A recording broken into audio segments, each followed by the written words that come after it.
Hi everyone, and welcome to this week's episode of Classic Gamer 74.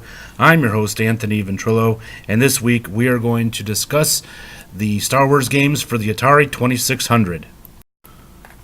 When the first Star Wars movie was released on May 25th, 1977, no one realized the large impact that it would have on the world.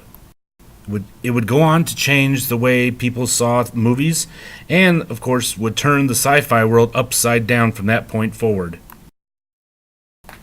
The original trilogy consisted of A New Hope, and the sequel, my personal favorite, The Empire Strikes Back, and, of course, the last film, Return of the Jedi.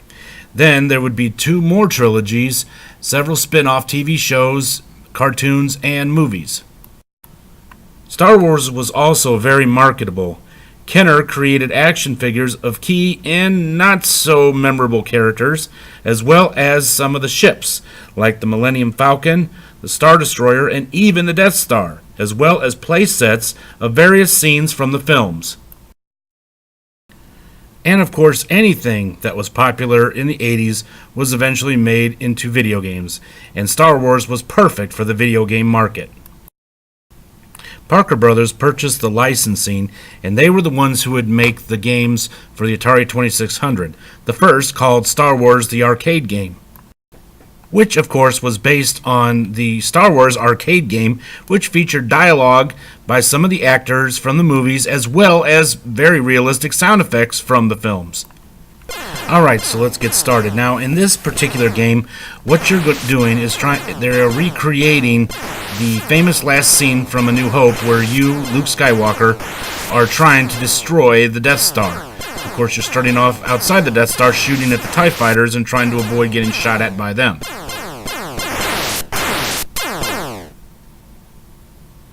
And here comes the Death Star.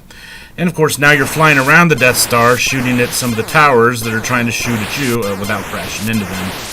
And eventually, you got to find your way into the trench so that you can destroy the Death Star itself by shooting missiles into the exhaust port. At this point, you're just flying around again, trying to avoid getting shot down by those towers and by some of the fire that's coming from them and from the TIE fighters that you can't really see as they're behind you.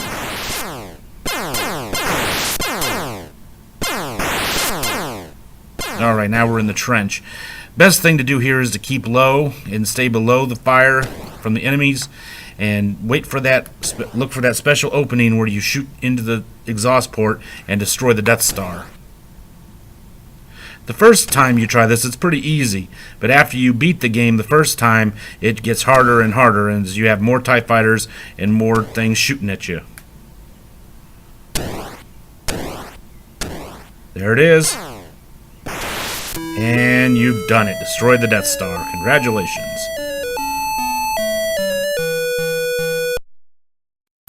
The next game that would be the tie-in to A New Hope was Jedi Arena, which initially was not very well received by some of the fans, although it did go on to become a cult classic.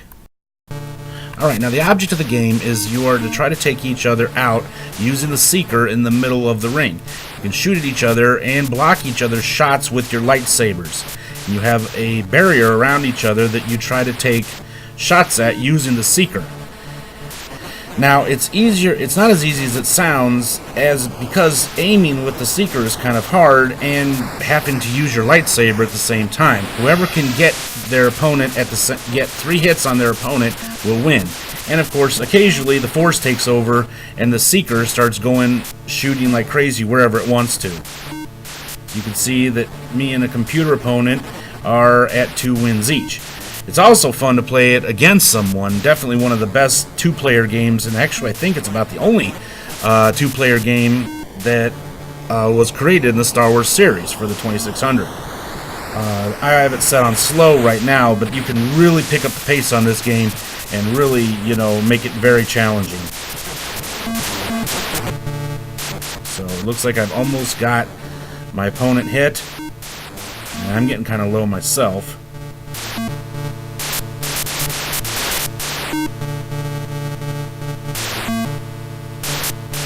One careful shot is all that it takes to take your opponent out and score the victory. And there I got him.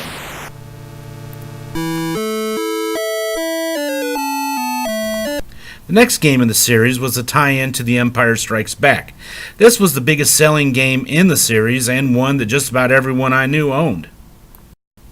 Alright, in this game you're Luke Skywalker flying around in the snowspeeder trying to stop the AT-ATs from getting to the Rebel base on the planet Hoth. Now, the Rebel base is all the way to the right. You can see at the bottom of the screen like a little map down there showing you where you're at in relation to the base. So you are shooting it, trying to stop the AT-ATs. Now, occasionally a sweet spot like that will pop up, that little flashing light, and you shoot it and you'll destroy the AT-AT, with one shot. If you aren't able to get those sweet spots, which are really usually hard to get to, like that one right above his head, usually you can't get. It's hard to get, like I said, or you just keep shooting them like crazy without getting shot down yourself, and you take them out. The AT-ATs never stop coming, so the way the game ends is either you run out of lives or you just get tired of the game and shut it off, which an old friend of mine, Anthony, did when I loaned the game to him way back in the day.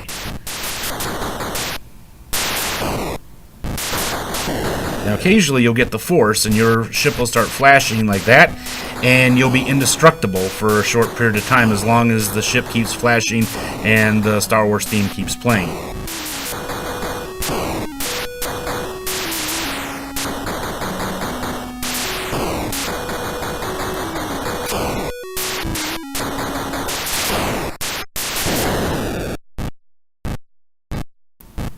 Although 2 games were created to tie into Return of the Jedi, only one of them would get released, and that was the Death Star battle. Similar to the first game, your object in this game is to destroy the Death Star. Now, you are Lando Calrissian in the Millennium Falcon, and you're trying to slip through a hole that you see in the shield that surrounds the Death Star. Alright, you slip in. Now you're going to try to shoot your way to the exhaust port in the center of the not-so-completed Death Star while trying not to get yourself killed by the TIE fighters that are flying around you and shooting at you. There you got it. Here's the advertisement for both of the Return of the Jedi games that were shown in the 1983 Parker Brothers catalog. So the game was pretty much finished at this point. Here's what the box for the game would have looked like had it actually been released. So the big question is, why wasn't the game released? 2 reasons have been given. One is because of the big video game crash of 83 and 84, and the other reason was because the guys in marketing believed that the game controls were too difficult and therefore children wouldn't enjoy it.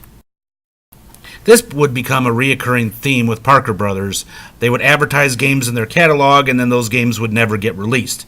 They did that with McDonald's, which I talked about in my very first episode, and they would do it with a game called The Incredible Hulk, which I will talk about in a later episode. However, in 1997, a prototype of the game was discovered, and much later, the game was actually dumped and made available in ROM format. So here it is, ladies and gentlemen. The long-lost Return of the Jedi Ewok Adventure game.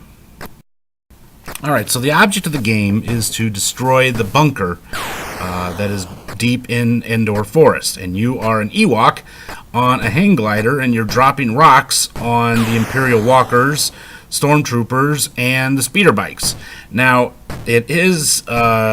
as the marketing guys said, the controls are a little wonky sometimes, and it's a little hard to get the hang of it. But once you do, you'll find that it comes pretty much second nature. One of the other bonus features is that if you know how to do it, you can actually hijack one of the Imperial Walkers or speeder bikes and use them to destroy the bunker.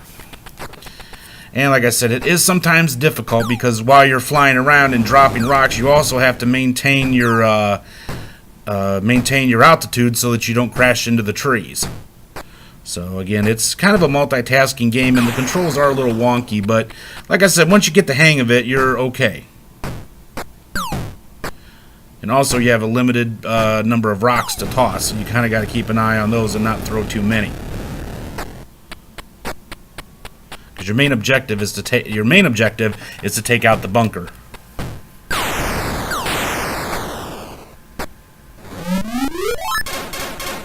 See, look, I hijacked a speeder bike. Yep, I did it. Now he's running out, and kaboom.